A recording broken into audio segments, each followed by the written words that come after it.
Welcome stock market with KR. स्वागत है आपका आज के रिलायंस ट्रेड अपडेट वीडियो में। Let's talk about the sleeping beast who has finally awakened. हम लोग बात कर रहे हैं कुंभकर्ण रिलायंस की। काफी टाइम से हम लोग देख सकते हैं Reliance has been underperforming. In fact अगर हम मोस्ट रीसेंट स्विंग की बात करते हैं then from December to practically Feb which is 2 complete months it has underperformed. और हम लोग देख सकते हैं फाइनली हम लोग ने स्टार्ट किया था एक पॉजिटिविटी को देखने from around 2300 and now it has actually made a high of plus 160 points from its lows. So मैं मेरे ट्रेड की बात करूंगा यहाँ पे how I captured part of this. मैं ऐसा नहीं कह रहा कि I was able to capture from the low to the high. I am going to give you my honest trade breakdown, I am going to give you my logic and I will also share क्या मैं improve कर सकता था। So without any further ado, let's get started. These are my zones. यहाँ पे ये जो zones बनाए हैं मैंने उसमें एक और zone actually add होगा which is this one right here. ये वाला जो zone है यहाँ पे hold shift to draw square. I'll just have to draw a square quickly so it stops bothering me.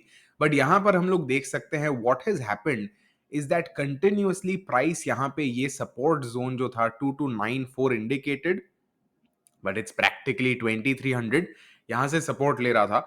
उसके बाद उन्हें उसने एक upward sort of move try किया, रेजिस्टेंस जो है वहां से रिटेस्ट किया। But then what is very interesting for me इसकी उसने एक हायर लो बनाया and from that higher low we were able to hold this zone, जो मुझे एक्चुअली कहता है that okay prices are likely to appreciate and prices are likely to go up. So somewhere around here is when I actually went long on Reliance और फिर मैंने उसे hold on किया। I think I went long on this date itself if I am not wrong, since वो यहाँ पे higher low बना रहा था and in hindsight I am fine with that decision.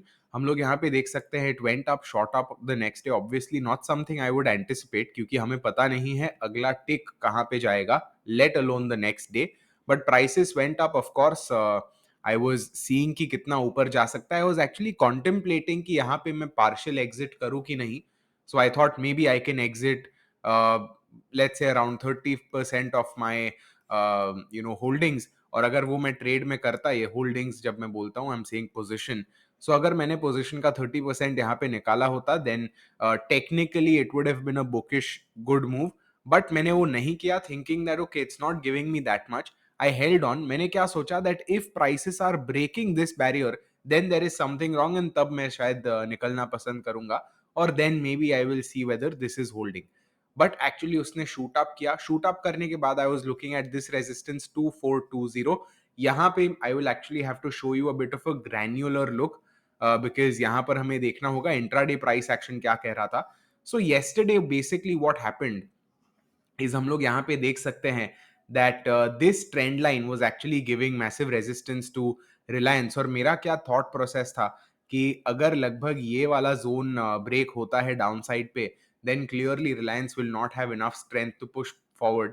That is not what happened। यहाँ पे उसने typical fashion में retest किया but then prices were able to break higher and they did। उसके बाद हम लोग देख सकते हैं आज prices moved higher and this is the first mistake if you can call it that। Ideally in hindsight I should have exited at this red candle और buy here क्योंकि हम लोग देख सकते हैं जो short term bullishness जैसी थी that was actually gone और as a result maybe that would have been a good prompt to exit। but नहीं, मैंने actually exit किया है उसको लगभग यहाँ पे because again my logic was that it is failing higher levels so I wanted to exit and as a result I was able to get I believe just around 100 points, 120 points ish on this position। and yeah, that was the trade basically। in terms of lessons learned, मैं actually ये चीज यूआर के साथ भी share कर रहा था that I feel what's very important is that shares में हमें ऐसा लगता है since there is an inherent company that we are trading, हमें ऐसा लगता है that prices are likely to go up because the company, especially a good company like Reliance, is likely to continue doing well। But market में seldom वैसा होता है in the short term which is why long term में buying on dips makes sense but in the short term we have to understand कि prices gyrate होने वाली है और हमें उन gyrations से यूज टू होना है. So yeah, that is I think one thing. Again, this is something very specific to equities, क्योंकि अगर हम लोग forex की बात करते हैं then forex में this is very apparent. So yeah, that was a key point for me. And again, I hope you found good value in this video. Total ROI on this trade was somewhere around 6.5% or so. So yeah, I hope you found good value. See you in the next one. Happy trading, happy and